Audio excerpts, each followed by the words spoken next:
Dadada, terdengar suara langkah kaki. Lusinan penjaga berjubah hitam bergegas keluar dari ujung kedua sisi koridor. Mereka berlari cepat dan mengepung Fang Yu yang berdiri di tengah koridor. Fang Yu berdiri di tempatnya, ekspresinya seperti biasa, tapi dia tidak terlalu terkejut. Dia melirik penjaga di sebelah kiri, lalu ke penjaga di sebelah kanan. Para penjaga juga menatapnya, mata mereka penuh dengan keganasan. Segera berlutut, jangan angkat kepala. Kapten penjaga di sebelah kanan berteriak dengan dingin. Fang Yu berbalik, menghadap kapten penjaga, dan berkata, saya baru saja keluar untuk mencari toilet. Saya tidak melakukan apapun, kan?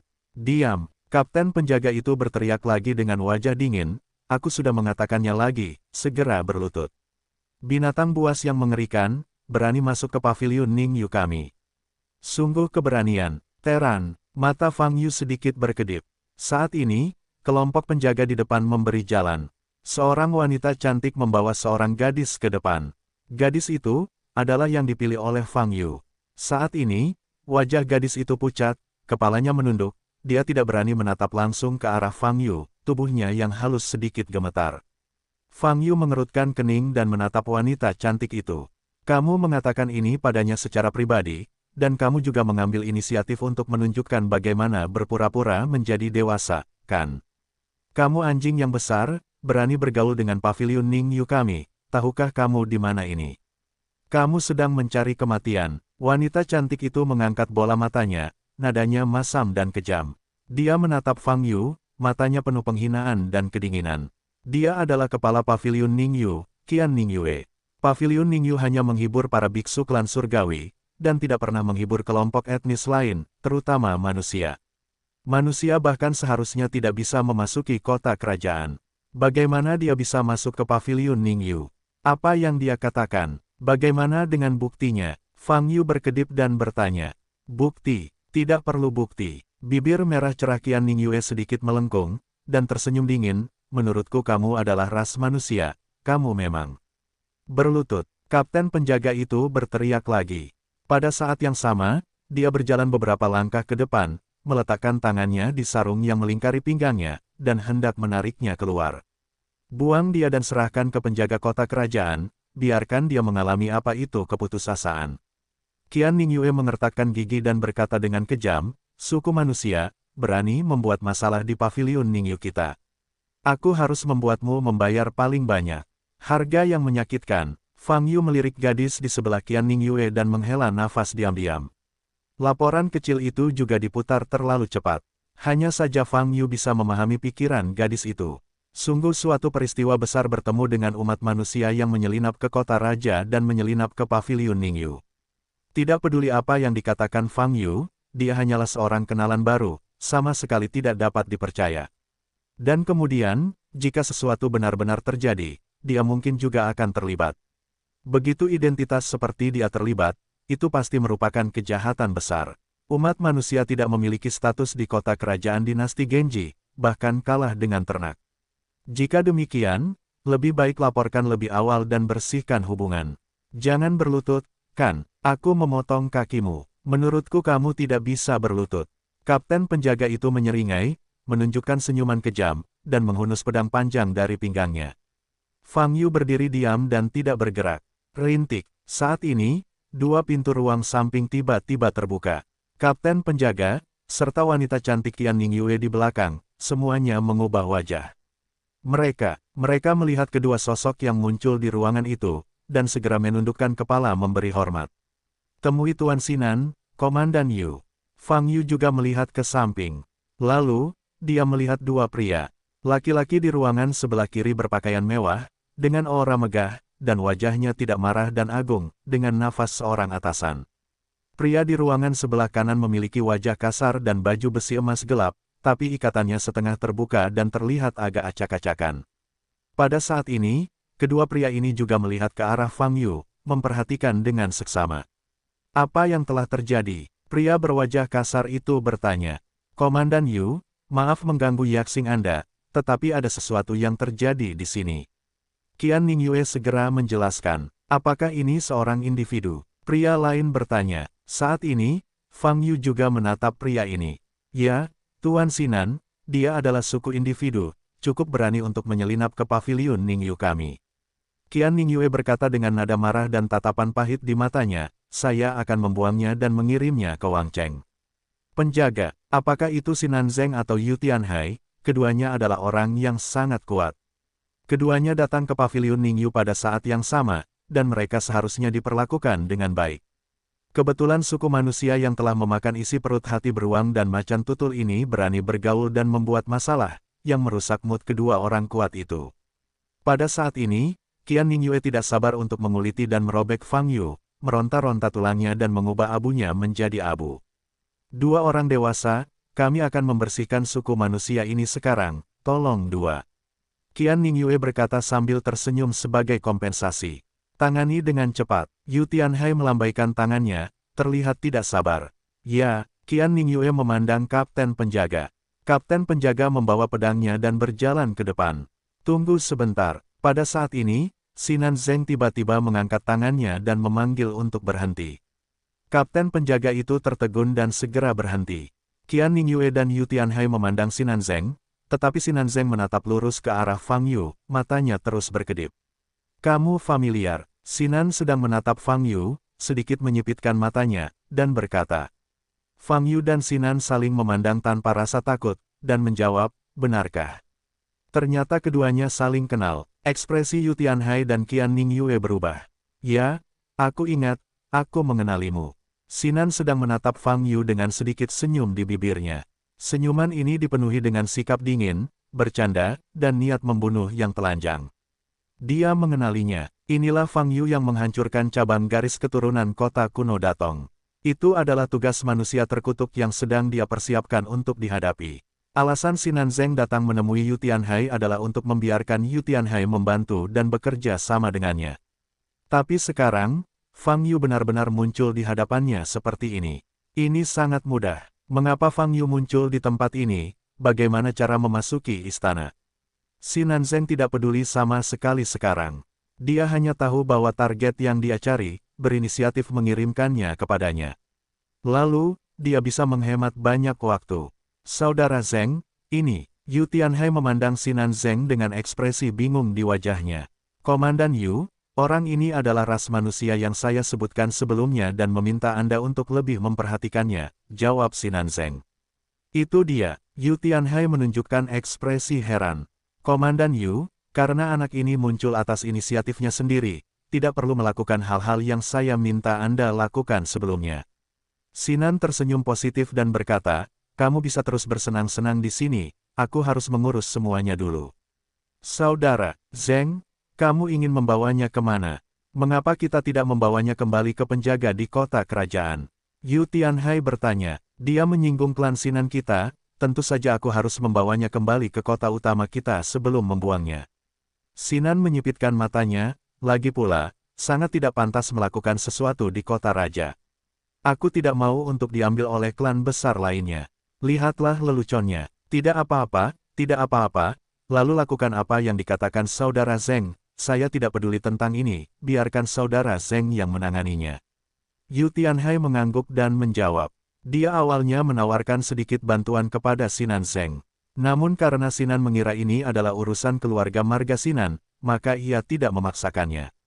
Jika suatu cabang suatu keluarga dirusak oleh suatu umat manusia, tentu akan menimbulkan dampak negatif tertentu bagi marga Sinan jika disebarluaskan. Semakin sedikit orang yang mengetahuinya, semakin baik. Apalagi targetnya lomba perorangan, memang tak perlu ribut. Adapun Qian Ningyue, dia tidak akan ikut campur dalam masalah ini. Tidak peduli apa yang terjadi antara umat manusia ini dan Sinan Zeng, dia tidak perlu mengetahuinya. Yang harus dia lakukan adalah memastikan ketertiban paviliun Ningyu tanpa gangguan atau kerusakan apapun. Sinan memandang Fang Yu dan tersenyum dan berkata, kamu bisa menolak sekarang, dan aku akan memberimu kesempatan untuk melemparkan ke sini. Tapi aku bisa memberitahumu bahwa jika kamu tidak melawan, kamu bisa hidup lebih lama, yaitu kembali ke tuan klan Sinan kami dari kota raja. Bagian kota ini, jika kamu melawan, maka aku akan membunuhmu di tempat. Aku penasaran, kenapa kamu begitu percaya diri? Bagaimana Sinan Qianli mati, tahukah kamu? Fang Yu menyipitkan mata dan bertanya balik. Haha, Sinan tertawa terbahak-bahak, tetapi matanya menjadi semakin dingin. Aku tahu kamu memiliki sedikit kekuatan, dan bawahanku telah mengumpulkan informasimu dan memperkirakan kekuatanmu ke alam surgawi abadi. Tapi bagaimana dengan itu? Tidak lemah, tapi kamu hanya ras manusia, dan kamu adalah satu-satunya. Klan Sinan kami lebih dari cukup untuk berurusan denganmu. Atau, apakah kamu memilih melakukannya di kota kerajaan? Maka kamu akan mati lebih buruk lagi. Kata-kata Sinan Zeng penuh dengan hinaan dan hinaan. Dia memperkirakan kekuatan Fang Yu ada di Tianxian, tapi dia tidak takut. Hal ini membuat Fang Yu sedikit terkejut. Sinan Zeng ini adalah makhluk surgawi terbaik. Rasanya tidak ada makhluk surgawi, kenapa berani sombong? Mungkinkah Fang Yu dilahirkan dalam ras manusia, sehingga alam surgawi abadi pun dapat dianggap lemah? Bukan, sepertinya ada lebih dari satu makhluk surgawi dalam keluarga, jika tidak, mustahil menjadi begitu sombong. Fang Yu berkata dalam hatinya, baiklah, sekarang saya memberi Anda kesempatan untuk memilih, dan kemudian mati setelah kembali ke klan Sinan bersamaku, atau mati di sini. Sinan menatap Fang Yu dan berkata, Aula di lantai pertama, apakah alarm berbunyi di lantai 2 tadi? Wang An bertanya dengan curiga sambil melihat ke lantai 2. Kali ini, panggung di lantai 1 berjalan seperti biasa, banyak wanita yang bernyanyi dan menari di atas panggung. Dan kebisingan di sekitar masih nyaring. Apa yang terjadi di lantai 2, lantai pertama tidak tahu. Tidak apa-apa, ini Ning Yuge, apa yang bisa terjadi? Wanita tua itu menatap Wang An dan berkata dengan ringan. Ya, Wang An mengangguk, mengambil gelas anggur di depannya, menyesapnya, dan bergumam, saya tidak tahu berapa lama anak ini akan tinggal, dia tidak perlu menunggu sehari semalam, kan? Jangan khawatir, kebodohan seperti ini biasanya berakhir dengan cepat, dan akan terjadi kemudian. Wanita tua itu tersenyum. Ya, anak ini terlihat lemah, dan dia seharusnya tidak bisa menahannya terlalu lama. Lagi pula, semua wanita cantik di Ning Yuge terlatih dengan baik. Wang An menunjukkan senyuman sedih. Tidak perlu memikirkannya, aku akan kembali ke klan Sinan bersamamu. Fang Yu berkata dengan lugas. Setelah menerima jawaban ini, Sinan tersenyum dan berkata, sepertinya kamu menghargai waktu hidupmu. Selamat, jalan hidupmu panjang. Kota kerajaan cukup jauh dari kota utama klan Sinan. Kamu adalah beruntung. Dengan mengatakan itu, dia melirik Yu Tianhai lagi. Yu Tianhai mengangguk ringan dan berkata, Saudara Zeng, karena ada sesuatu yang harus kamu selesaikan, maka kita akan berkumpul lagi lain kali. Ya, Sinan tersenyum tipis. Lalu, dia berjalan ke depan. Tuan Sinan, apakah kita memerlukan pengawal untuk mengawal? Qian Ningyue bertanya. Tidak perlu, dia tidak punya nyali untuk melakukan apapun padaku. Sinan Zeng berkata dengan tenang. Kemudian, dia kembali menatap Fang Yu dan berkata, ikuti aku. Bagus. Fang Yu langsung setuju. Sekarang, suasana hatinya juga sangat bagus. Saya bisa bertemu seseorang dari klan Sinan saat berkeliaran di sekitar tempat pembakaran tanpa tujuan, dan sekarang orang ini akan membawanya kembali ke markas klan Sinan. Semuanya, sangat mulus. Setelah itu, Fang Yu mengikuti Sinan Zeng ke depan. Setelah melewati sisi Qian Ningyue, Sinan Zeng tiba-tiba menoleh, menatap gadis yang menggigil di samping Qian Ningyue, dan berkata dengan acuh tak acuh bahwa dia pergi, masalah hari ini tidak dapat disebarluaskan. Petik 2. Ya, Tuan Sinan. Qian Ningyue langsung setuju. Kemudian, dia segera menatap penjaga di sampingnya. Penjaga itu melangkah maju dan mengulurkan tangan langsung ke leher gadis itu. Apa? Gadis itu merasakan datangnya krisis, menjerit, kakinya melunak, dan dia merosot ke tanah. Retakan, namun tangan penjaga yang terulur tidak menyentuh gadis itu, melainkan terkunci di udara. Fang Yu lah yang memblokir tangan ini. Melihat pemandangan ini, wajah para penjaga di sekitarnya berubah. Mata Sinan dingin. Membaca www.ukansu.com. Yu Tianhai, yang hendak kembali ke kamar, mengerutkan kening dan menatap Fang Yu. Kubilang aku kembali bersamamu, kamu masih harus melakukannya, apa maksudnya ini? Fang Yu bertanya, siapa yang akan kubunuh, apakah aku perlu menjelaskannya padamu? Mata Sinan Zeng sangat dingin, dan dia berkata dengan dingin. Pada saat ini, penjaga itu mencoba yang terbaik untuk melepaskan diri dari tangan Fang Yu, dan raungan teredam keluar dari tenggorokannya. Di belakang, kapten penjaga sudah membawa pedang, dan dengan cepat mendekati Fang Yu dari belakang, mengangkat pedang panjang di tangannya, dan tiba-tiba menebas kepala Fang Yu. Saat ini, dia tidak mau menanggungnya lagi.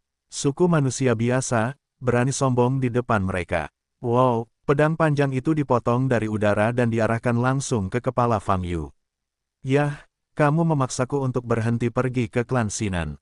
Fang Yu berkata dengan ringan. Sebelum dia bisa berkata apa-apa, dia tiba-tiba berbalik dan menghadap kapten penjaga. Pada saat yang sama, dia meraih penjaga itu dan menariknya tepat ke depannya. Retakan, pedang panjang kapten penjaga jatuh, energi pedang dilepaskan, sangat ganas, dan tubuh penjaga terbagi menjadi dua. Apa? Penjaga itu hanya punya waktu untuk menjerit ngeri, dan tubuhnya terbelah di udara, darah berceceran. Tubuh penjaga itu terbelah seketika, memperlihatkan sosok Fang Yu. Kapten penjaga masih ketakutan, hanya melihat Fang Yu di depannya, dia tiba-tiba menyeringai. Kemudian, tinju emas menghantamnya secara langsung. Ledakan, suara keras, pukulan ini mengenai dada kapten penjaga. Ledakan, pedang panjang di tangan kapten penjaga terbang ke arah belakang, tapi seluruh tubuhnya tetap di tempatnya, pada saat itu, hancur. Ini benar-benar sukses besar. Keadaan kematian bahkan lebih menyedihkan daripada penjaga yang baru saja dipotong menjadi dua oleh pedang, terfragmentasi, dan langsung menghilang ke dunia. Dadada, darah berceceran di lantai koridor yang indah. Seluruh koridor tiba-tiba menjadi sunyi senyap. Para penjaga di sekitarnya, termasuk Qian Ningyue, Sinan Zeng, dan Yu Tianhai tercengang. Mereka memandang Fang Yu, melihat noda darah di mana-mana, dan mereka belum pulih. Fang Yu, beraninya melakukannya. Bagaimana dia berani melakukan sesuatu di sini? Apalagi tekniknya sangat kejam. Fang Yu menarik tinjunya, berbalik, dan melihat Qian Ningyue di belakangnya, serta Sinan Zeng. Dia menunduk lagi dan menatap gadis yang duduk di tanah, benar-benar tercengang. Gadis itu merasakan tatapannya, menatap Fang Yu, dan punggungnya bergetar hebat. Dia memilih untuk mengkhianati Fang Yu karena takut dan memberitahu Qian Ningyue apa yang dikatakan Fang Yu padanya. Tapi sekarang, gadis itu pucat dan tidak bisa berkata-kata. Jangan khawatir, aku tidak menyalahkanmu. Fang Yu berkata sambil tersenyum tipis. Musuh, serang musuh, cepat panggil semua penjaga, cepat. Qian Ningyue sadar kembali dan berteriak dengan suara melengking. Namamu Sinan Zeng, kan? Aku berubah pikiran. Aku akan membunuhmu dulu, lalu menunggu anggota klanmu membalaskan dendammu. Efeknya harus sama. Fang Yu tersenyum tipis dan berkata pada Sinan Zeng. Saat ini, wajah Sinan Zeng membiru dan sangat jelek. Kemarahan yang mengerikan berkobar di dadanya. Terlalu sombong. Manusia berpangkat rendah di depannya tidak memperhatikannya sama sekali, bahkan kota raja di matanya. Memotret di tempat seperti itu berarti menantang keagungan dinasti Genji.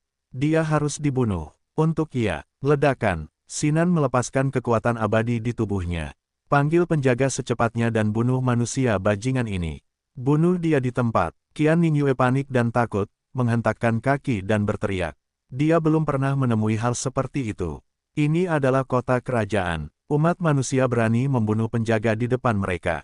Brengsek, sialan umat manusia ini. Ayo, Qian Ningyue hampir kehilangan akal sehatnya, terus-menerus berteriak, cepat. Seru. Pada saat ini, sesosok tubuh tiba-tiba muncul di depannya, dan datang langsung dengan angin sejuk. Hati Qian Ningyue terguncang, dan dia mundur lagi dan lagi. Jangan berteriak, suaranya terlalu keras. Fang Yu muncul di depan Qian Ningyue dan berkata, kamu tolong aku. Tolong, bentak. Teriakan Qian Ningyue berhenti tiba-tiba. Fang Yu menamparnya. Tamparan ini menamparkan pipi Qian Ningyue. Kemudian, tulang leher Qian Ningyue hancur dan robek, dan seluruh kepalanya meledak. Dan tubuh tanpa kepalanya juga terbang keluar, menabrak ruangan di belakang, hanya menyisakan genangan darah. Pada titik ini, Master Pavilion Qian Ningyue dari Pavilion Ningyu meninggal. Dia juga memiliki basis budidaya negeri dongeng virtual, tetapi dia bahkan tidak memiliki kesempatan untuk melepaskan kekuatan peri, jadi dia mati mendadak. Keganasan tembakan Fang Yu membuat semua klan surgawi yang hadir ketakutan. Saat ini, ada gelombang langkah kaki.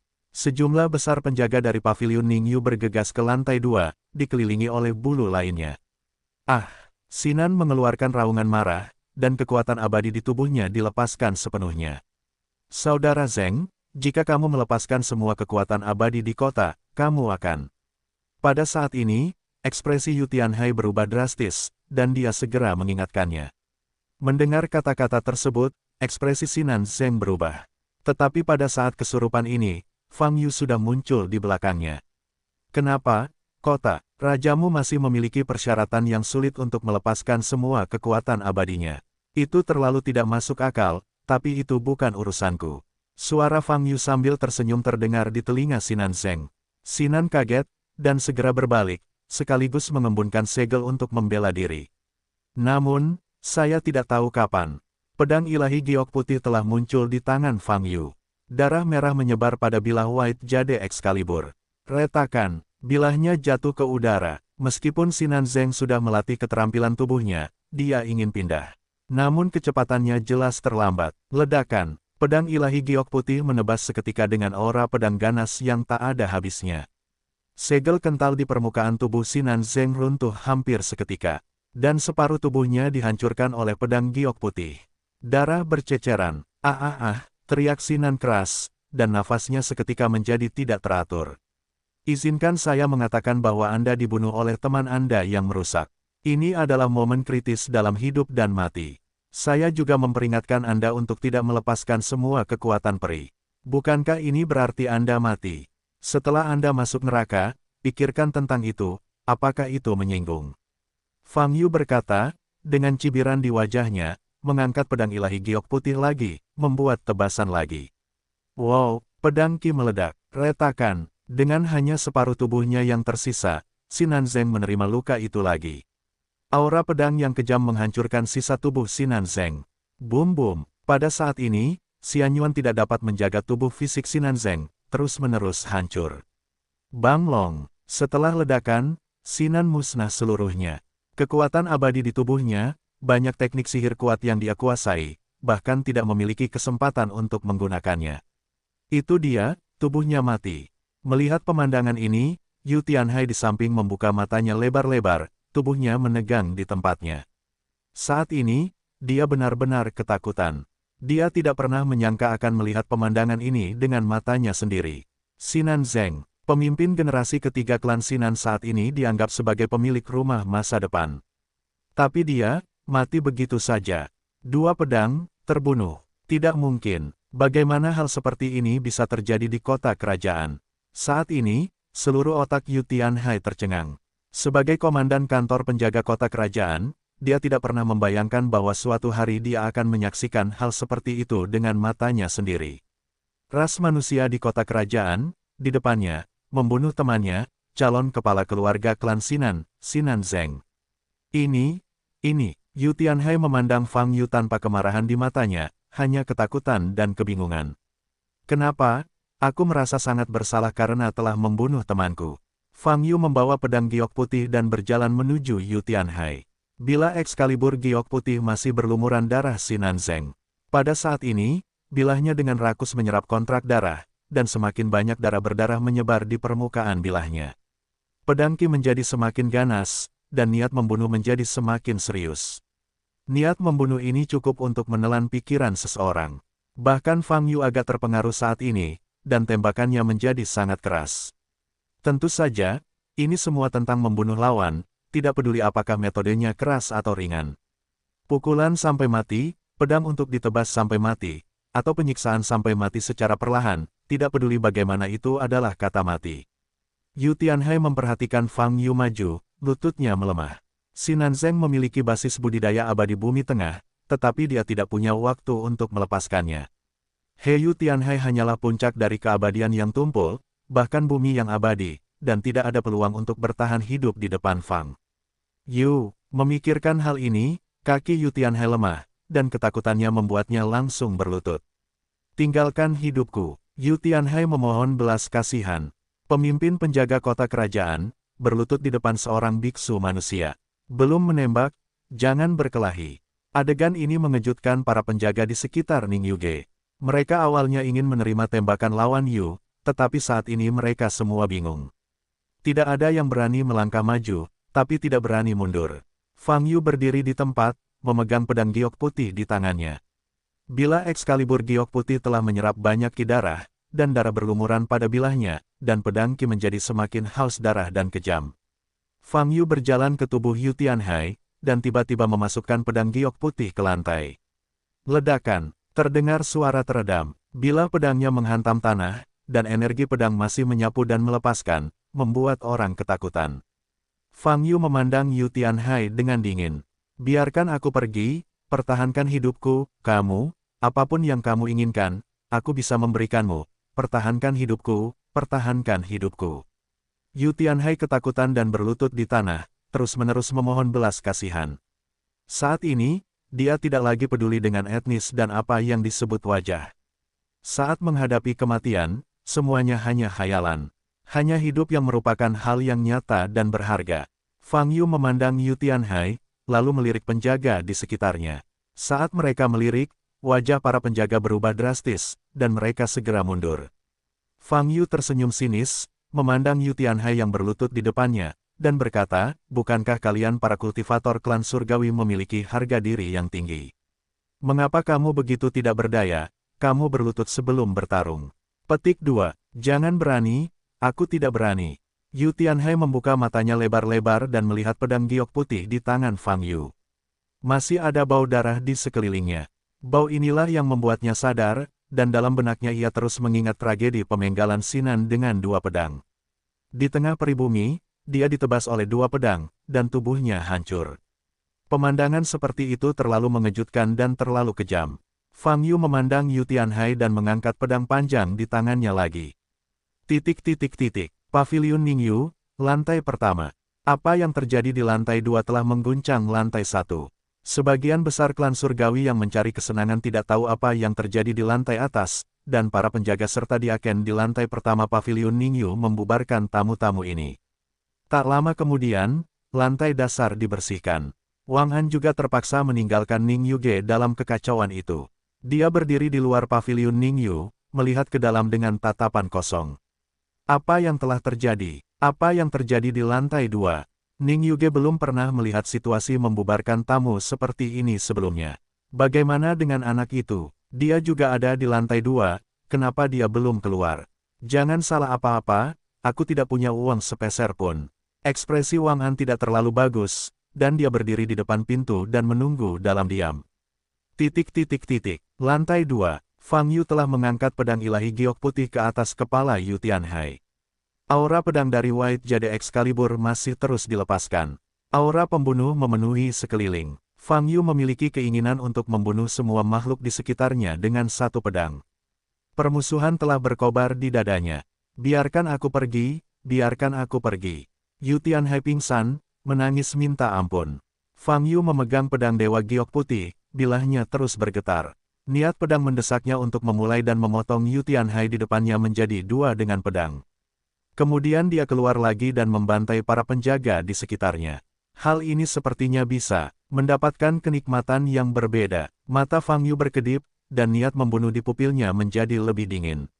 Berdengung, getaran bilahnya menjadi semakin kuat. Fang Yu mengangkat pedang Dewa Giok Putih di tangannya, menghadap kepala Yu Tianhai di depannya, dia akan menebasnya di udara. Ah! Yu Tianhai menjerit, dan seluruh tubuhnya tergeletak di tanah.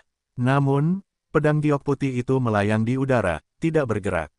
Fang Yu, berhenti. Kakak, bila Excalibur giok putih bergetar sangat keras, dan ingin menebasnya. Warna merah pada bilahnya bergerak, tumpang tindih. Wow, Fang Yu dengan paksa mengambil kembali pedang ilahi giok putih. Dia memandang Yu Tianhai yang terbaring di tanah, wajahnya pucat dan seluruh tubuhnya gemetar, matanya dingin. Sejujurnya, dia bisa membunuh Yu Tianhai atau tidak. Bagaimana dia memilih adalah pilihannya, itu tergantung suasana hatinya. Tapi setelah pedang giok putih berlumuran darah, aura pedang menjadi semakin ganas, dan niat pedang menjadi semakin haus darah. Sampai saat ini, dia benar-benar mencoba mengendalikannya untuk membunuh Yu Tianhai di depannya dan membunuh para penjaga di sekitarnya. Ini tidak bisa diterima. Jika Fang Yu benar-benar mematuhi maksud pedang dari pedang ilahi giok putih, maka hasil akhirnya adalah pedang harus menjadi senjata, pada dasarnya adalah alat, yang dikendalikan oleh manusia. Jika seseorang dimanipulasi oleh pedang di tangannya, itu benar-benar tidak normal, dan bahkan dapat dikatakan bahwa itu bertentangan dengan esensi. Oleh karena itu, ketika maksud pedang dari pedang ilahi giok putih mulai mencoba mempengaruhi mentalitas dan penilaian Fang Yu tahu bahwa dia harus berhenti.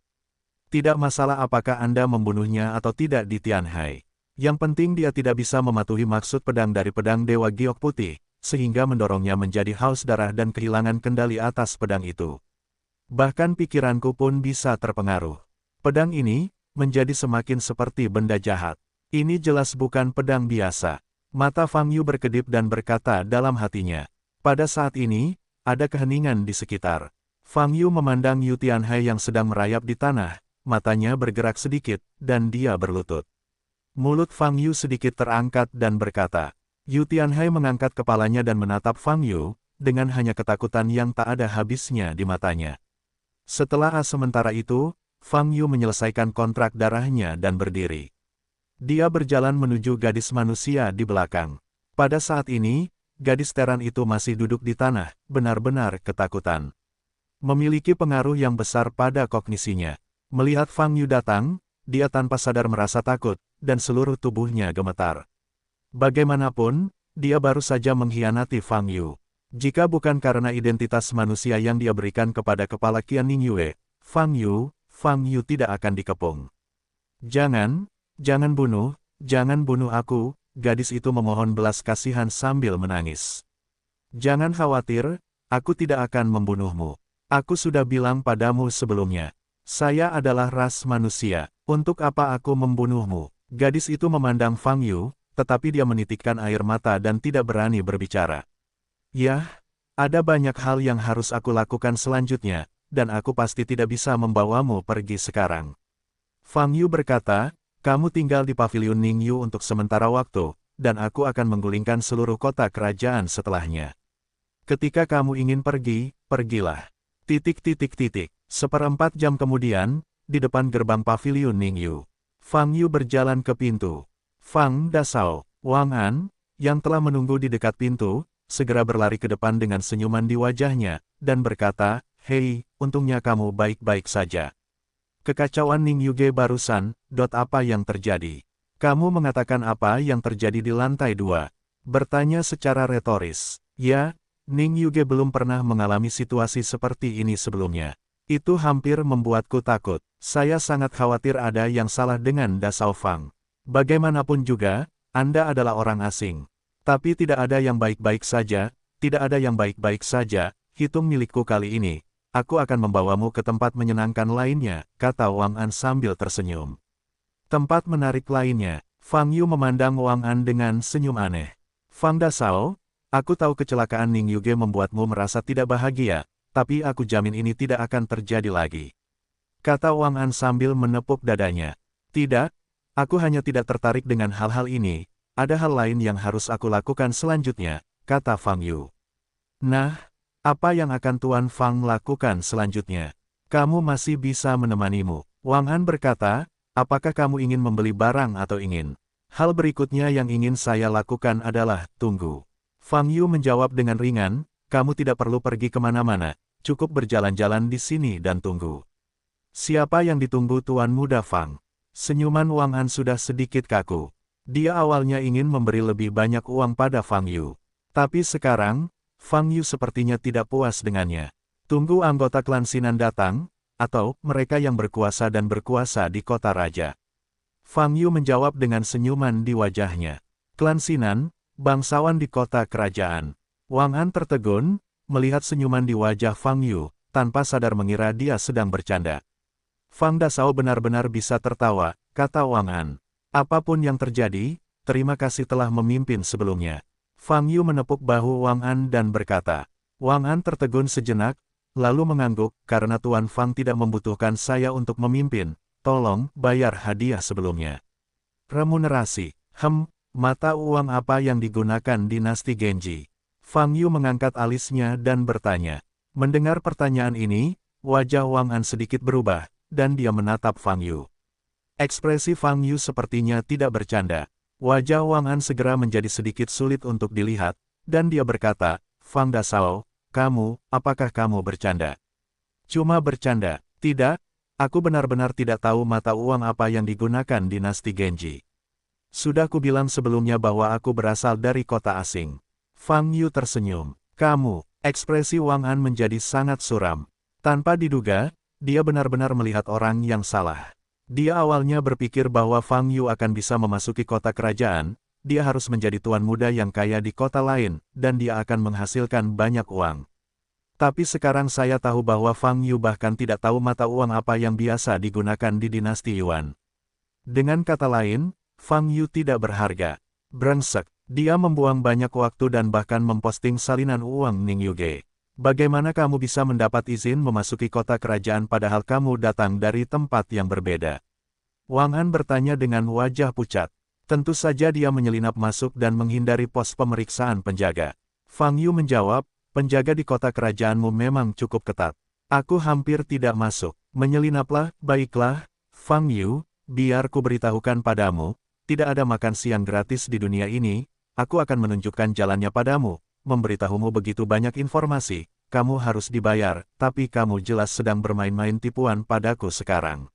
Aku akan laporkan masalah menyelundupkanmu ke kota kerajaan kepada penjaga kota kerajaan, dan biarkan penjaga itu menanganimu, jadi kamu bisa melakukannya sendiri dan menunggu kematian. Wang An berkata dengan nada muram. Kenapa kamu begitu mudah? Tersinggung, aku tidak bilang untuk tidak membayarmu. Fang Yu mengangkat bahu dan berkata, kamu membayar, kamu bahkan tidak tahu mata uang dinasti Genji, bagaimana cara kamu membayar? Wang An sekarang merasa malu dan kesal, dengan marah. Di satu sisi, dia awalnya berpikir bahwa visinya cukup akurat, dan sumber daya keuangan Fang Yu sangat percaya diri. Tapi sekarang, kata-kata dan ekspresi Fang Yu memukul wajahnya, kipasnya menamparkan, dan itu sangat menyakitkan. Oleh karena itu, sikapnya saat ini terhadap Fang Yu mengandung amarah. Bahkan jika saya tidak tahu mata uangnya, saya dapat membayar harta lainnya. Fang Yu berkata, apakah tidak cukup untuk membayar uangnya? Wang An menarik napas dalam-dalam. Dia sama sekali tidak percaya ada harta karun di tubuh Fang Yu. Namun pada titik ini, jika Anda bisa menghentikan kerugian, tentu saja Anda bisa menghentikan kerugian tersebut. Itu lebih baik daripada tidak mendapatkan apa-apa dan membuang banyak waktu. Yah, aku ingin melihat harta berharga apa yang bisa kamu ambil. Jika kamu tidak bisa mengeluarkannya, aku akan segera mengirimmu ke kantor penjaga kota kerajaan. Wang An mengertakkan gigi. Tidakkah kamu mengajakku berkeliling tempat pembakaran saja? Seharusnya aku tidak perlu memberimu harta berharga, kan? Nah, ini jimat ajaib buatanku, yang memungkinkanmu melakukan perjalanan ke kota lain lebih cepat. Ini seharusnya cukup untuk membayar. Sudah dibayar. Fang Yu membagikan jimat ajaib kepada Wang An dan berkata, melihat tangan Fang Yu, vitalitas dan darah Wang An melonjak. Dia menamparkan tanda ajaib itu dan terbang keluar, menunjuk ke hidung Fang Yu, dan berkata dengan marah, oke, tunggu aku, Lao Su membuatmu tidak bisa dipisahkan dari Wang Cheng selamanya. Nah, jika kamu pergi ke kantor penjaga di kota kerajaan untuk melapor, beritahu mereka bahwa aku masih ras manusia. Fang Yu mengambil jimat ajaib itu dan tersenyum. Kamu adalah manusia. Wang An menunjuk ke arah Fang Yu, jari-jarinya gemetar. Lihat, garis-garis di leherku hilang. Sebelumnya itu adalah penyamaran. Aku memang ras manusia. Fang Yu menunjuk ke lehernya dan tersenyum. Wang An melihat sekeliling, dan dia benar-benar tidak melihat pola unik klan surgawi. Kamu mati. Kamu sudah selesai. Wang An sangat marah sehingga dia hanya bisa mengutuk kalimat ini, lalu berbalik untuk pergi. Pada saat ini, sesosok tubuh keluar dari gerbang paviliun Ningyu. Itu adalah komandan penjaga kota kerajaan berbaju besi, Yu Tianhai. Jika Anda memiliki pertanyaan, Anda dapat memberitahu saya secara langsung. Saya adalah komandan pengawal kota kerajaan, Yu Tianhai. Saat ini, Yu Tianhai berbicara. Mendengar kata-kata ini, melihat Yu Tianhai, Wang An tercengang. Saya melihat Yu Tianhai berjalan ke sisi Fang Yu, menundukkan kepalanya, seperti bawahan. Adegan ini membuat pikiran Wang An bingung. Apa yang telah terjadi? Apa yang terjadi? Ini benar-benar komandan kantor penjaga kota kerajaan. Pada saat ini, Yu Tianhai tiba-tiba mengangkat token emas di tangannya. Melihat tanda ini, Wang An terkejut. Itu benar-benar tanda komandan dari kantor penjaga kota kerajaan. Berlutut, Yu Tianhai mengeluarkan suara dingin. Lutut Wang An melunak, dan dia segera berlutut di tanah. Dia hanyalah warga sipil, di hadapan tokoh besar seperti Tianhai yang memiliki jabatan dan masih setingkat komandan. Di mana dia memenuhi syarat untuk berdiri. Wang An memandang Yu Tianhai, lalu ke Fang Yu, bibirnya menjadi pucat, dan dia tidak dapat berbicara. Tuan Fang, bagaimana caramu menghadapi orang kasar ini? Hilangkan saja. Yu Tianhai menoleh untuk melihat Fang Yu dan bertanya. Mendengar ini, Wang An merasakan jantungnya meledak dan hampir pingsan di tempat. Dia tidak pernah membayangkan suatu hari dia akan melihat pemandangan seperti itu. Komandan pengawal istana kerajaan, tapi komandan dinasti Genji. Tapi sekarang, Yu Tianhai tunduk pada umat manusia, dan mematuhi. Mengapa ini terjadi? Apakah ini mengubah langit? Wang An merasakan otaknya kesurupan dan gemetar. Tidak perlu membunuhnya, dia menunjukkan jalannya kepadaku, dan menanyakan berapa yang dia inginkan, lalu membayarnya. Aku benar-benar tidak punya uangmu. Fang Yu melambaikan tangannya dan berkata. Yu Tianhai memandang Wang An, mengangguk, dan bertanya, berapa banyak sumber koin yang Anda butuhkan? Aku, tidak lagi. Wang An menggelengkan kepalanya berulang kali. Yu Tianhai memandang Fang Yu. Yang pasti, saya tidak pernah suka berhutang budi kepada orang lain, kata Fang Yu. Mendengar ini, Yu Tianhai berjalan menuju Wang An. Beberapa menit kemudian, Wang An diusir. Fang Yu dan Yu Tianhai tetap di depan paviliun Ningyu. Kamu harus melakukan hal-hal yang aku katakan sebelumnya. Semua orang di paviliun Ningyu tidak bisa bergerak. Jika ada yang terluka, aku akan meminta masalah padamu, kata Fang Yu. Yu Tianhai menundukkan kepalanya dengan ketakutan di matanya, dan menjawab, saya mengerti, hanya saja. Hanya apa? Fang Yu bertanya. Sinan sedang sekarat, klan besar Sinan akan mengetahuinya cepat atau lambat, dan, apa yang terjadi di paviliun Ningyu, sulit untuk tidak menyebarkannya. Pada titik ini, Yu Tianhai berhenti, dan suaranya sedikit bergetar. Cepat atau lambat, kota kerajaan akan mengetahui keberadaanmu. Pada saat itu, seluruh kota akan menjadi musuh. Yu Tianhai menerima kontrak darah Fang Yu, dan saat ini dia hanya bisa mengikuti kata-kata Fang Yu. Jika tidak, itu akan terjadi, akan menjadi pemikiran bahwa Fang Yu membiarkannya mati. Kecuali Fang Yu mati, kontrak darah akan selalu ada. Tapi Yu Tianhai juga tidak bisa mengharapkan kematian Fang Yu. Karena meskipun Fang Yu sudah mati, dia masih bermain-main Fang Yu.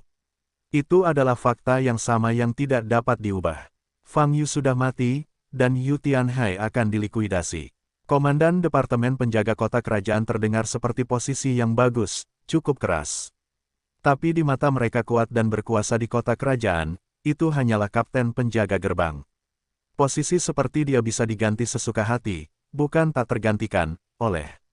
Karena itu, bagi Yu Tianhai, semuanya adalah jalan buntu.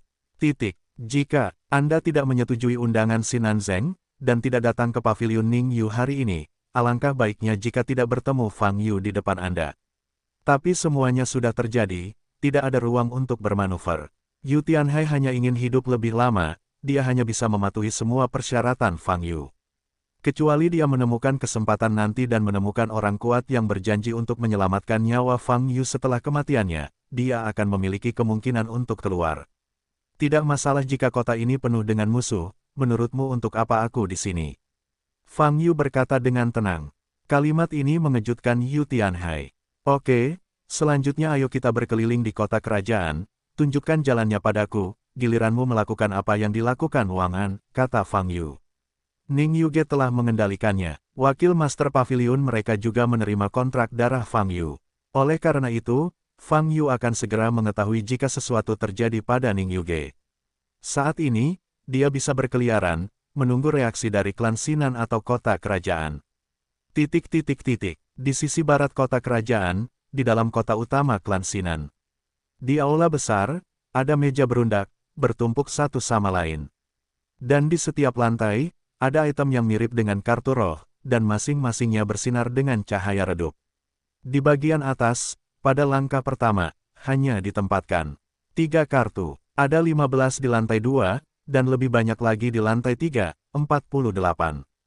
Lapisan keempat, lapisan kelima, lapisan keenam, totalnya ada 8 lapisan, dengan kartu yang semakin banyak.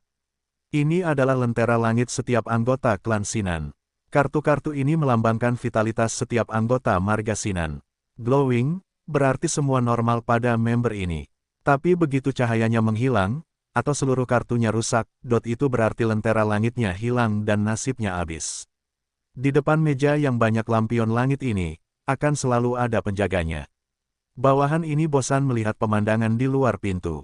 Rintik, tiba-tiba, terdengar suara nyaring. Bawahan itu tertegun sejenak, lalu menoleh dan melihat ke meja. Dia meliriknya, dan kemudian menemukan bahwa lentera langit yang ditempatkan di tengah anak tangga ketiga, telah hilang. Bukan hilang, tapi hancur. Berubah menjadi genangan puing, tersebar di setiap tingkat anak tangga. Melihat pemandangan ini, butuh beberapa detik bagi bawahannya untuk bereaksi. Ekspresinya berubah dari malas menjadi kaget, dari kaget menjadi kaget, dari kaget menjadi panik, takut. Lentera langit di tengah langkah ketiga. Bukankah itu inti dari generasi ketiga, Tuan Sinan? Lentera langit Tuan Sinan Zeng hancur. Bukan hanya lampunya yang padam, bukan hanya kartu lentera langitnya yang rusak, tetapi juga hancur. Ini menunjukkan apa? Bawahan ini tertegun selama 10 detik di tempat, wajahnya perlahan pucat. Lalu dia berteriak dan bergegas keluar aula. Cepat, beritahu aku. Tuan Sinan mengalami kecelakaan. Tuan Sinan mengalami kecelakaan. Bawahan ini berteriak dengan liar dan berlari menuju rumah di depannya. Kota raja sangat besar, Anda bahkan tidak dapat melihat istananya di sini. Fang Yu berjalan di jalan yang luas dan melihat ke depan. Ya, istananya ada di tengah, ini masih di selatan kota. Jawab Yu Tianhai. Saya ingin tahu, pada level manakah tingkat kultivasi anggota terkuat dinasti Genji Anda? Fang Yu bertanya, menyipitkan matanya, menatap Yu Tianhai. Yang terkuat, ekspresi Yu Tianhai segera menjadi terpesona melihat ke depan, merendahkan suaranya dan berkata, kebanyakan dari mereka berpikir bahwa orang terkuat di dinasti secara alami adalah raja dinasti, yang mulia, tingkat budidayanya, itu seharusnya berada di alam surga. Tianxian, wilayah manakah yang spesifik?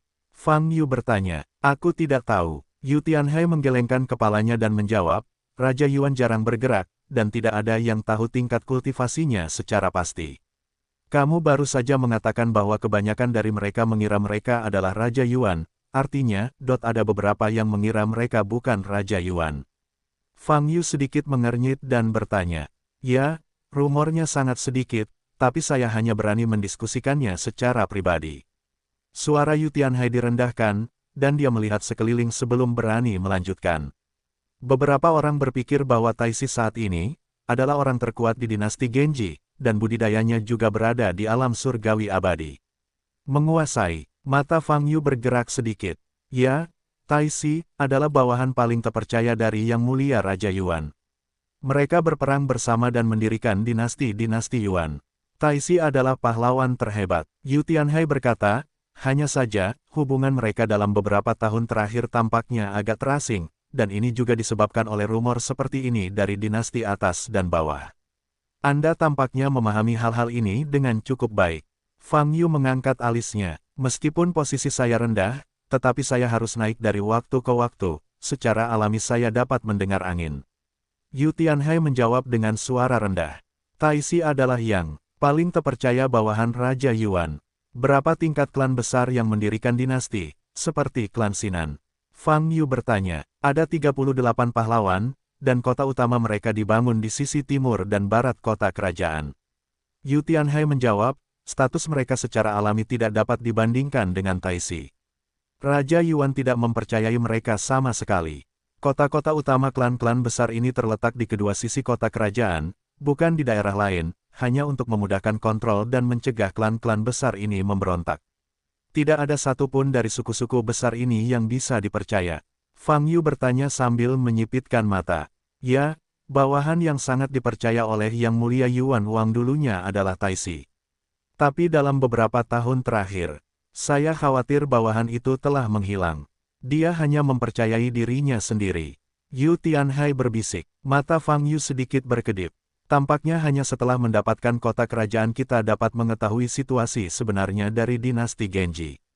Tentu saja, meskipun Yang Mulia tidak mempercayai suku-suku berjasa ini, hal itu tetap memberi mereka cukup wajah. Di kota kerajaan, ada banyak batasan pada ras surgawi biasa. Misalnya, dalam hal tunggangan dan kendaraan, ras surgawi biasa hanya dapat digunakan di kota kerajaan. Berjalan kaki, dilarang mengendarai kendaraan atau tunggangan apapun. Hanya anggota suku berjasa ini yang dapat memasuki kota dengan mobil sesuka hati. Yu Tianhai berkata, ketidakpercayaan mereka hanya relatif, untuk berkuasa di istana. Tapi, di seluruh dinasti Genji, siapapun yang berani menyinggung keluarga yang berjasa juga merupakan tindakan mencari kematian. Karena itu, Yu Tianhai segera tutup mulut dan menatap Fang Yu. Dia menyadari bahwa dia telah mengatakan hal yang salah. Lagi pula, Fang Yu baru saja membunuh Sinan Zeng dari klan Sinan, bukankah yang dia katakan secara khusus merujuk pada Fang Yu? Tapi Fang Yu tidak banyak menanggapi kata-kata ini. Dia memandang Yu Tianhai, mengingat adegan pertempuran dengan Sinan sebelumnya, dan bertanya, ketika saya bertarung dengan Sinan sebelumnya, dia tidak punya waktu untuk melepaskan semua basis kultivasinya, jadi Anda menghentikannya. Ini juga benar, pembatasan di kota kerajaan. Mendengar ini, Yu Tianhai memikirkan tentang kematian tragis Sinan Zeng lagi, dan dia terkejut, dan wajahnya dengan pucat menjawab. Ya, tidak ada biksu di kota kerajaan yang dapat melepaskan tingkat kultivasi yang melebihi bumi abadi. Jika tidak, itu akan dianggap sebagai pemberontakan, terutama para pangeran dan pejabat lebih sensitif terhadap pembatasan ini. Pangkalan budidaya di atas tingkat keabadian bumi. Fang Yu mengerutkan kening dan berkata, pembatasan adalah sangat ketat. Ini sangat ketat. Begitu ketahuan, konsekuensinya akan sangat serius. Yu Tianhai menjawab, kalau tidak, saya tidak akan berbicara untuk mengingatkan saya saat itu.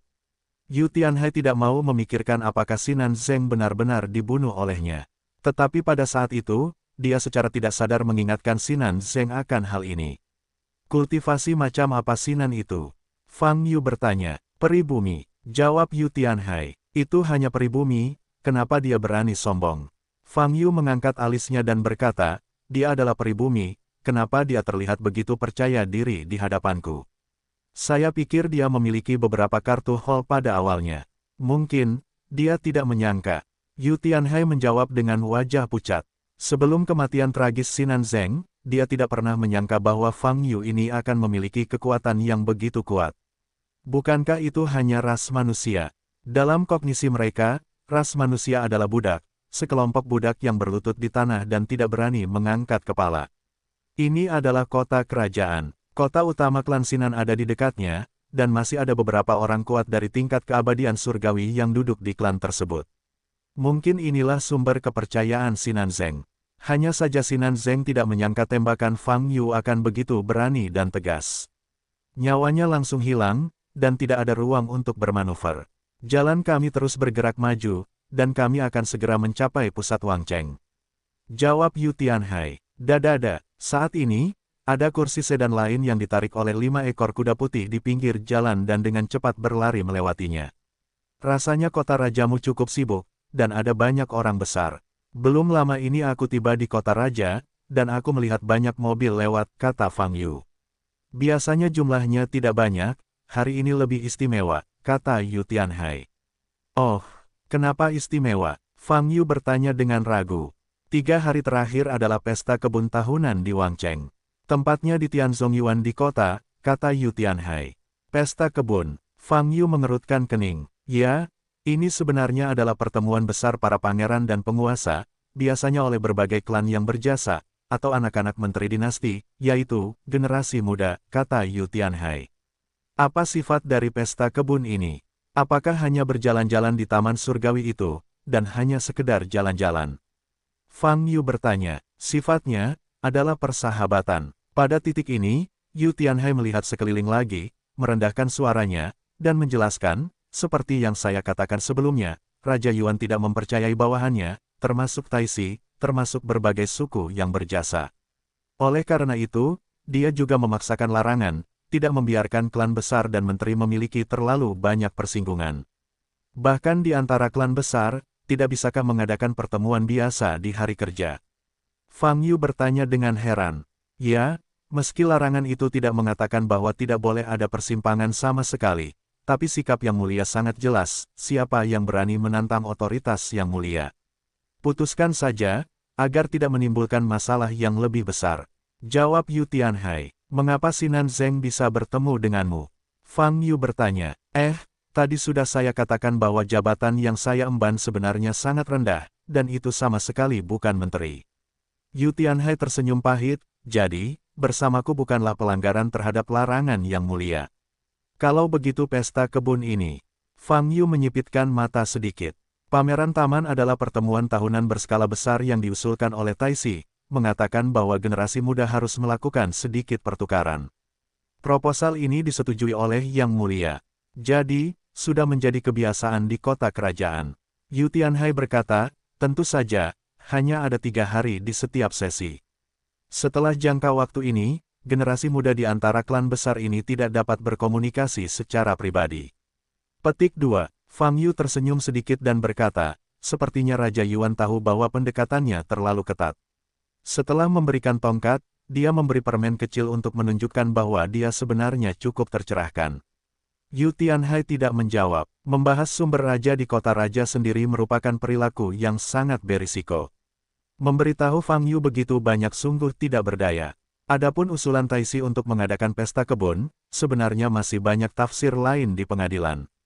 Namun, saat ini, Yu Tianhai tidak ingin berbicara lebih banyak. Karena tidak ada gunanya membahas pertarungan terbuka dan rahasia antara Yuan Wang dan Taisi. Pesta kebun. Kalau begitu, ayo pergi dan lihat, kata Fang Yu. Tuan Fang, saya khawatir kita berdua tidak akan bisa memasuki Tianzong Yuan. Mereka yang dapat berpartisipasi dalam pesta kebun berasal dari generasi muda suku besar, atau keturunan langsung dari suku besar, menteri, dan saya hanya seorang penjaga. Komandan, Anda, kata Yu Tianhai dengan perubahan ekspresi. Jika saya berstatus ini, haruskah saya membawa rombongan? Fang Yu bertanya. Yu Tianhai membeku sesaat, lalu mengangguk, dan menjawab, ini, tentu saja mungkin. Itu dia. Fang Yu tersenyum. Melihat senyuman ini, saya teringat adegan pembunuhan Fang Yu sebelumnya di pavilion Ningyu. Hati Yu Tianhai bergetar, dan anggota tubuhnya sedikit gemetar. Di Tianzong Yuan, kelompok ras muda surgawi terkuat di dinasti Genji sekarang dapat berkumpul. Tidak peduli metode apa yang digunakan Fang Yu untuk memasukinya, kemungkinan besar akan menyebabkan serangkaian konsekuensi yang kejam. Mungkinkah Fang Yu ingin membunuh di Taman Surgawi?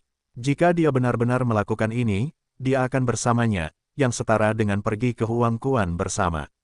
Tianzong Yuan bukanlah pavilion Ningyu. Melakukannya di Tianzong Yuan pasti akan menimbulkan sensasi, dan akan segera diketahui seluruh kota. Pada saat itu, kekuatan seluruh kota kerajaan akan menyerbu, dan pusat kekuatan utama dari semua ras besar akan mengambil tindakan. Dalam keadaan seperti itu, dia yang berada di sebelah Fang Yu, hanya akan dibunuh sebagai kaki tangan Fang Yu. Sudah berakhir, semuanya sudah berakhir. Memikirkan apa yang mungkin terjadi selanjutnya, seluruh tubuh Yu Tianhai seperti membatu, kaku di tempatnya, dan tidak bergerak. Fang Yu memandang Yu Tianhai, menebak pikirannya, dan berkata, mengapa repot-repot berpikir terlalu banyak?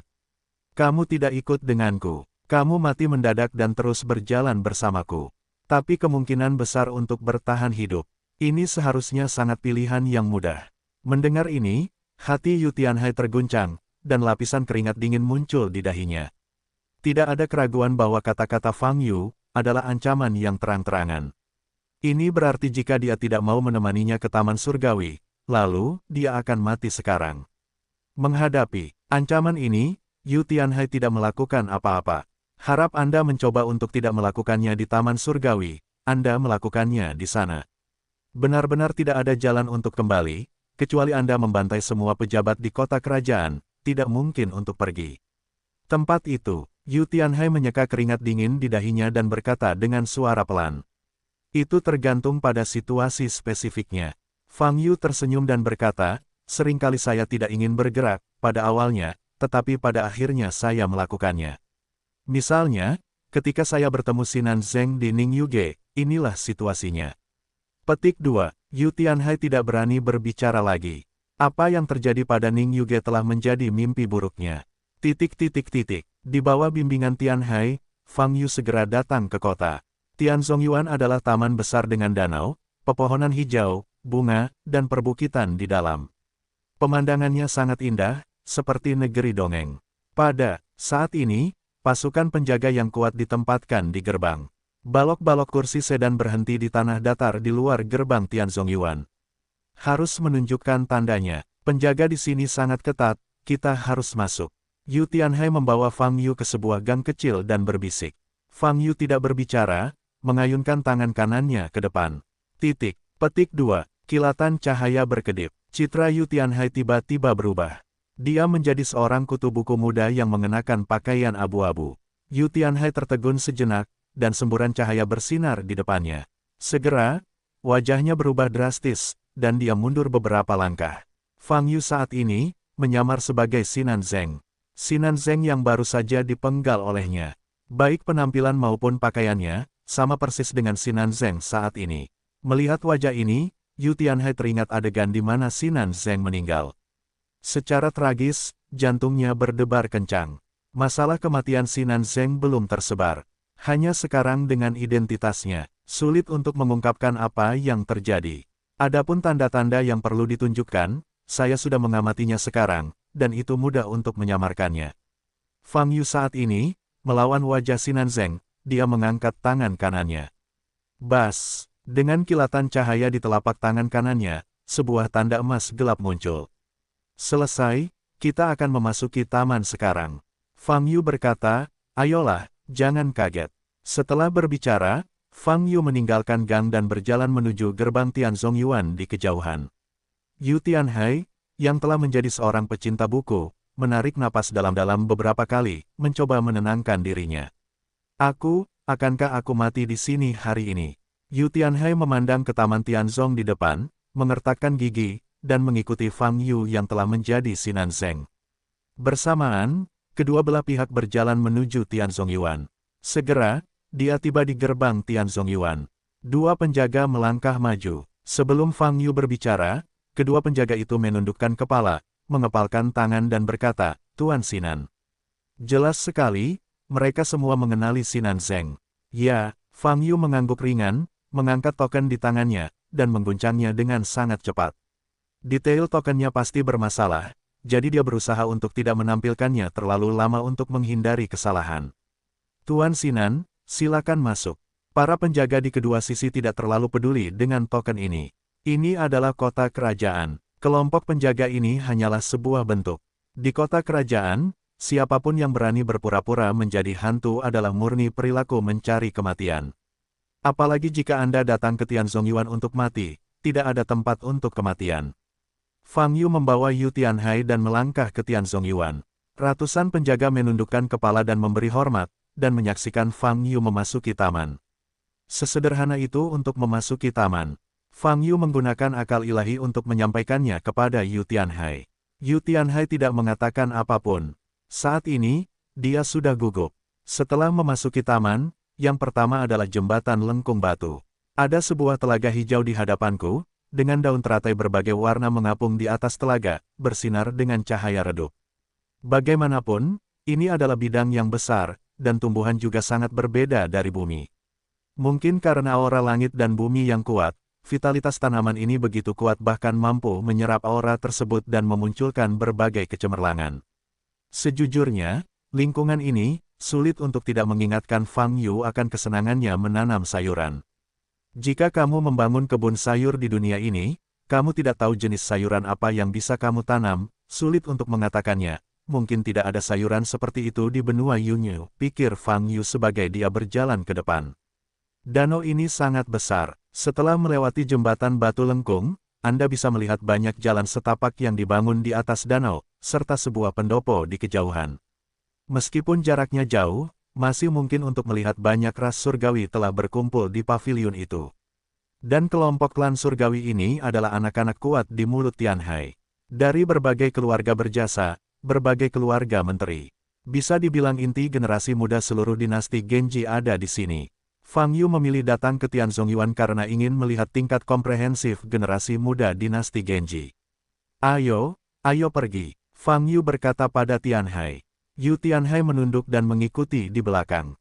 Dia menjadi semakin gugup. Fang Yu sedang menuju ke paviliun Huxin.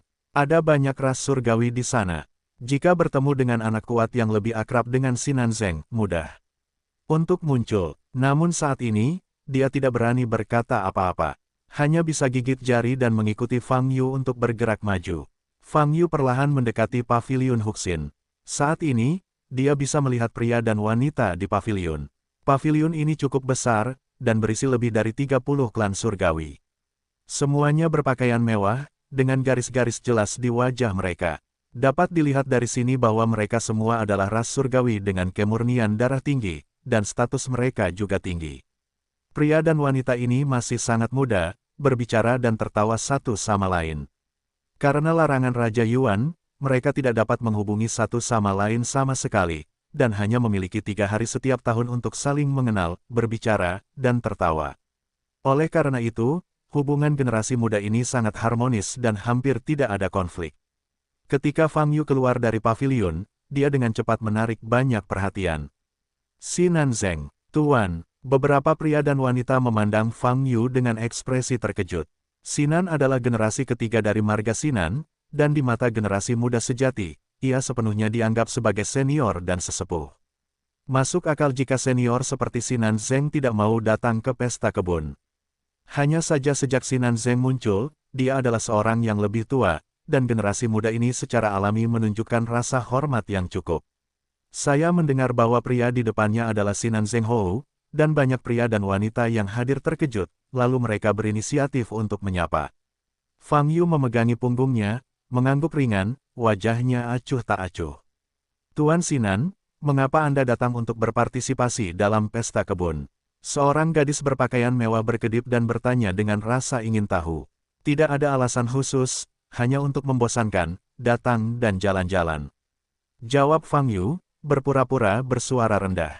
Dan Yu Tianhai, di belakangnya, tidak berani mengangkat kepalanya saat ini, jantungnya berdetak sangat kencang.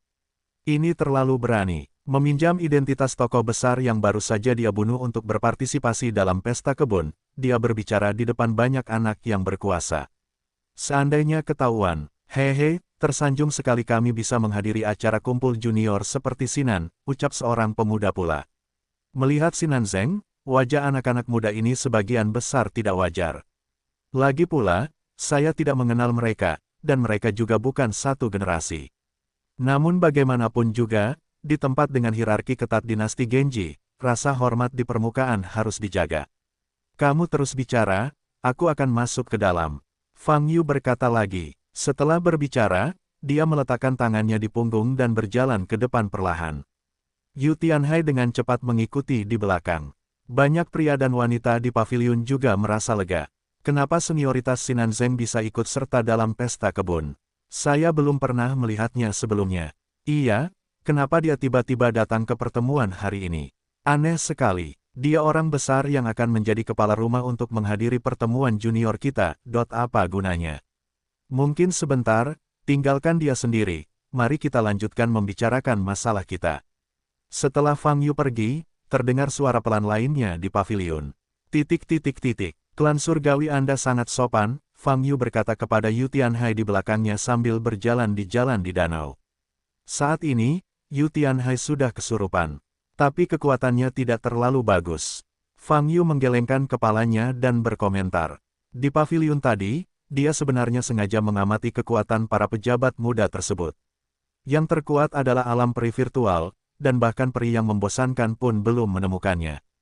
Hanya saja mereka seharusnya masih sangat muda, karena visi Fang Yu terlalu tinggi. Setelah melalui alam, Suyuan dan beberapa pengalaman sebelumnya, bukanlah dewa yang tidak bisa memasuki mata hukumnya sekarang. Sepertinya masih ada tahapan di depan. Fang Yu melihat ke depan, samar-samar melihat platform yang ditinggikan di depan. Lihatlah lebih dekat, dan ada seorang wanita berdiri di platform yang tinggi. Dia memiliki sosok anggun, wajah setengah tersembunyi dengan kerudung tipis, dan kipas kertas di tangan giok putihnya.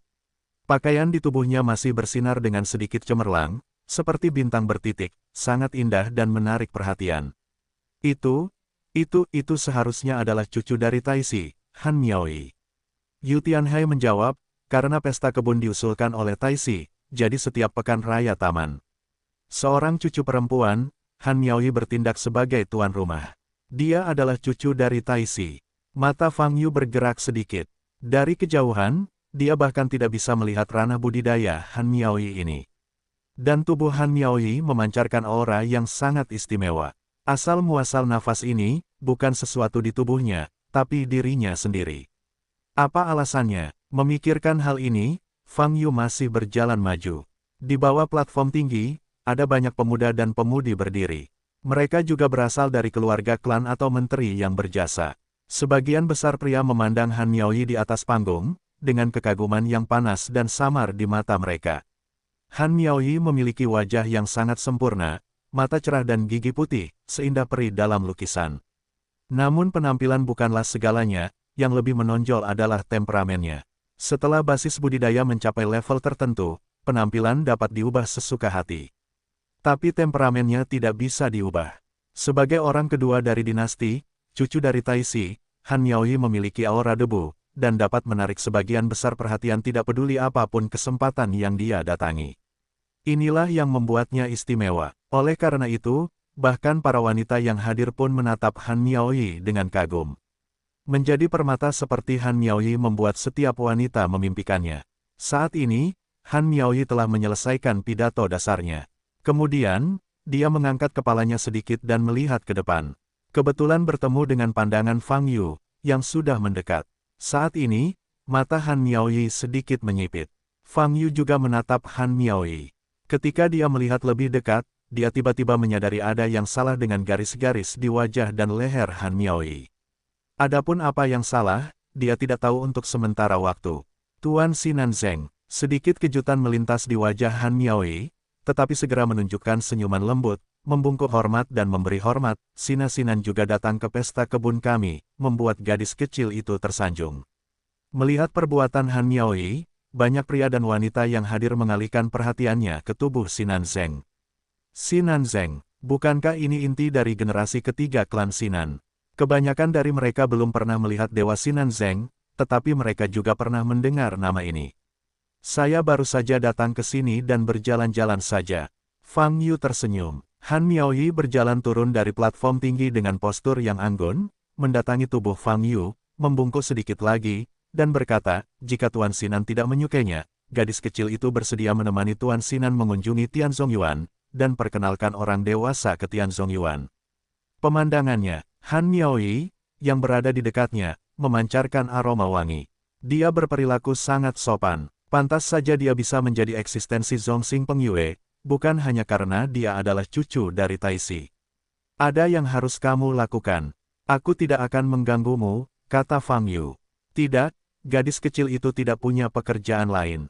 Han Miaoyi dengan lembut menggelengkan kepalanya dan berkata dengan lembut, jika Sinan sama ingin berkunjung sendirian, gadis kecil itu tidak akan terlalu repot. Jadi, kalau begitu, Fang Yu berpikir sejenak, hampir setuju, hanya untuk mempelajari keanehan tubuh Han Miaoyi. Paman kedua, kenapa kamu ada di sini?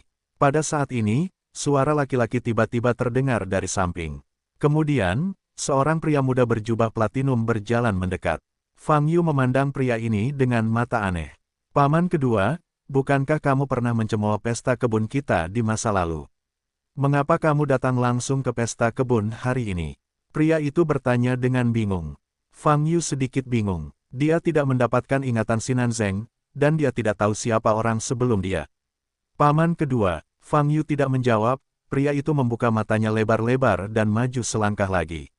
Pada saat ini, berdiri di belakang Fang Yu, Yu Tianhaixin mengangkat tenggorokannya dengan kepala tertunduk. Hancur, dia juga khawatir akan bertemu dengan anak-anak kuat yang mengenal Sinan Zeng. Lebih baik sekarang, saya langsung bertemu dengan anak-anak kecil yang juga dari klan Sinan. Siapa pria di depanmu ini? Yu Tianhai tidak tahu, Fang Yu tidak tahu, tapi Sinan tahu pasti. Tapi Sinan Zeng yang asli, sudah mati. Itu akan muncul sekarang. Tidak butuh waktu lama untuk memasuki Tianzong Yuan, dan itu akan segera dipamerkan. Apa yang akan kita hadapi selanjutnya? Yu Tianhai tidak dapat membayangkannya. Batuk. Saat ini, Fang Yu terbatuk kering. Dia memandang pemuda yang maju ke depan, mengerutkan kening, dan berkata dengan dingin, Paman kedua Anda, saya bisa datang dan pergi jika saya mau. Apakah saya perlu melapor kepada Anda? Brengsek. Teguran tersebut menyebabkan wajah pemuda di depannya berubah drastis, tubuhnya tiba-tiba terguncang, dan ia langsung menundukkan kepalanya. Sinan adalah generasi inti ketiga dari klan Sinan, dan pada dasarnya telah bertekad untuk menjadi penerus patriark. Oleh karena itu kedudukan Sinan dalam marga Sinan sangat tinggi. Setidaknya di hadapan generasi mudanya, Sinan Zeng memiliki gengsi yang sangat tinggi. Teguran Fang Yu yang tiba-tiba tentu saja membuat pemuda itu ketakutan. Paman kedua, maaf, anak itu tidak bermaksud begitu, jawab pemuda itu dengan suara gemetar. Aku tidak ingat namamu, Fang Yu berkata dengan dingin dengan tangan di punggung. Pemuda itu semakin ketakutan ketika mendengar nama itu ditanyakan. Pasti tidak ada gunanya ditanyai nama mereka oleh para tetua. Tapi saat ini, dia tidak bisa menahan diri untuk tidak menjawab. Saya generasi kelima, Sinanhu. Pemuda itu menjawab dengan wajah yang benar-benar hancur. Sinanhu, oke, aku ingat kamu. Fang Yu mengangguk dengan angkuh, matanya penuh keagungan dan dingin, lalu menegur, saya tahu cara bermain di mana-mana, saya tidak ingin membuat kemajuan, saya tidak tahu harus berkata apa. Sinanhu menunduk, hampir berlutut di tanah memohon ampun. Dia tidak tahu bagaimana dia memprovokasi paman keduanya, Nanzeng. Bukankah itu hanya untuk menyapa? Kebetulan mengenai moncongnya, hati Sinanhu penuh penyesalan. Jika saya mengetahuinya, saya tidak akan maju untuk menyapa. Terlihat bahwa para tetua tidak datang untuk menyapa, dan jika mereka ketahuan, mereka harus dimarahi. Saat ini, Sinanhu tersipu. Ditegur begitu banyak di depan banyak teman bisa dianggap kehilangan muka. Terutama, Han Miaoyi yang dia kagumi berdiri di depannya membuatnya semakin malu. Kamu, Fang Yu masih ingin berbicara. Tuan Sinan tenanglah, gadis kecil itu meminta maaf kepadamu atas Tuan Harimau. Pada saat ini, Han Miaoyi berbicara, dan membungkuk lagi untuk membungkuk kepada Fang Yu. Fang Yu melirik Han Miaoyi, lalu memandang Sinanhu yang tidak bersalah, dan berkata, saya tidak marah, tapi saya benci besi dan baja. Saya pikir anak muda harus belajar lebih banyak daripada berlarian setiap hari. Hanya ada warna perempuan di kepalaku, dan hanya perbandingan di mataku. Sinanhu mengangkat kepalanya, pipinya sudah merah. Oke, pergilah. Aku akan mengajarimu lagi saat aku kembali. Fang Yu melambaikan tangannya dan berkata. Sinanhu berbalik dan lari jika dia diampuni. Saat ini, lingkungan sekitar sudah tenang. Kata-kata dan momentum Fang Yu barusan telah menenangkan para pejabat muda ini. Setelah Sinanhu mundur, Fang Yu memandang Han Miaoyi dan berkata, kita bisa pergi sekarang. Petik 2. Baiklah, biarkan gadis kecil itu memimpin jalan menuju Sinasinan. Han Miaoyi jelas juga sedikit linglung. Dia pulih dan menjawab dengan lembut. Segera, Fang Yu dan Yu Tianhe mengikuti Han Miaoyi menjauh dari platform tinggi dan berjalan ke kedalaman Tianzongyuan. Setelah berjalan beberapa saat, Yu Tianhe tanpa sadar menyeka keringat dingin di dahinya. Pendekatan Fang Yu melebihi ekspektasinya. Ini sudah tidak berani lagi. Ini sedang bermain api. Akan lebih baik jika berbicara lebih sedikit dengan anggota dari ras yang sama. Namun Fang Yu malah langsung menegur Sinanhu, karena takut dia tidak akan mengungkapkan barangnya. Di depan platform tinggi, melihat Sinan Zeng dibawa pergi oleh Han Miaoyi, sekelompok pejabat muda mulai berdiskusi. Itu Sinan Zeng dari klan Sinan. Kenapa dia berbicara begitu agresif?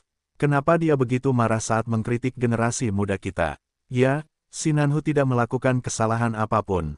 Kenapa dia ditegur begitu? Aku sudah mengatakannya sebelumnya, pesta kebun tidak boleh membiarkan generasi tua ini datang, dia tidak cocok dengan kita. Terjadi ledakan diskusi. Baru setelah ditegur, Sinanhu yang masih kebingungan mundur ke pojok dengan wajah dan telinga merah. Dia masih tidak mengerti kenapa dia dimarahi. Meskipun Sinan Zeng mengatakan bahwa dia memiliki status yang tinggi dalam keluarga, kepribadiannya relatif lembut dan banyak bicara. Tapi hari ini, Sinan Zeng sepertinya menjadi orang yang berbeda, dan dia hanya menegur, membuatnya kehilangan muka. Ada apa? Di mana aku memprovokasi paman kedua? Aku tidak melakukan apapun akhir-akhir ini. Sinanhu mengusap kepalanya, terus-menerus mengingat apa yang telah dia lakukan selama beberapa waktu terakhir. Tuan Sinan sedang dalam suasana hati yang buruk hari ini. Han Miaoyi memimpin, berbalik dan bertanya sambil tersenyum. Tidak, suasana hatiku sedang baik, jawab Fang Yu. Itu, Han Miaoyi berhenti bicara. Kamu ingin bertanya mengapa aku menegur Sinanhu seperti ini? Sebenarnya bukan apa-apa, hanya tidak bisa memahami orang-orang muda ini menyia-nyiakan masa mudanya seperti ini. Kata Fang Yu. Han Miaoyi dengan ringan menarik rambut di dahinya dan bertanya, Tuan Sinan tampaknya sedikit tidak puas dengan generasi muda. Tidak, generasi muda juga memiliki yang lebih baik, seperti kamu. Kata Fang Yu sambil memandang Han Miaoyi. Tertegun sejenak, lalu menutup mulutnya dan terkekeh, dan berkata, Tuan Sinan dipuji secara konyol. Gadis kecil itu tidak baik, tapi dia berasal dari latar belakang yang lebih baik. Mereka berdua berjalan ke depan sambil mengobrol, dan Yu Tianhu mengikuti di belakang, tidak berani mengucapkan sepatah kata pun. Perlahan, mereka berjalan ke jalan setapak hutan hijau. Tidak ada orang lain di sekitarnya, dan suasananya sangat sunyi. Poligonatum hijau zamrud tumbuh di kedua sisi jalan, dan ada bau segar di udara. Lingkungan di Tianzongyuan sangat bagus. Fang Yu mengagumi, apakah itu miliknya? Tuan Sinan bertanya tentang pemilik Tianzongyuan. Han Miaoyi mengedipkan matanya yang indah dan bertanya. Ya, Fang Yu menjawab, tentu saja, itu adalah Yang Mulia Raja Yuan, segalanya di dinasti-dinasti Yuan, dimiliki oleh Yang Mulia Raja Yuan, tetapi Yang Mulia murah hati dan menggunakannya untuk rakyat. Mata Han Miaoyi aneh, dia berhenti, dan bertanya, mungkinkah, Tuan Sinan, bukan? Menurutmu begitu? Mendengar ini, mata Fang Yu sedikit basah kuyup. Dia tiba-tiba menyadari bahwa kalimat yang baru saja dia ucapkan agak terbuka. Sebagai anggota klan Sinan, Sinan harus 100% setia kepada Raja Yuan dan tidak menanyakan pertanyaan seperti itu. Tapi saat ini, dia merasa mata Han Miaoyi tampak penuh arti. Dan pertanyaan itu, bagaimana menurut Anda, bagaimana menurut saya? Fang Yu berpikir sejenak dan bertanya secara retoris.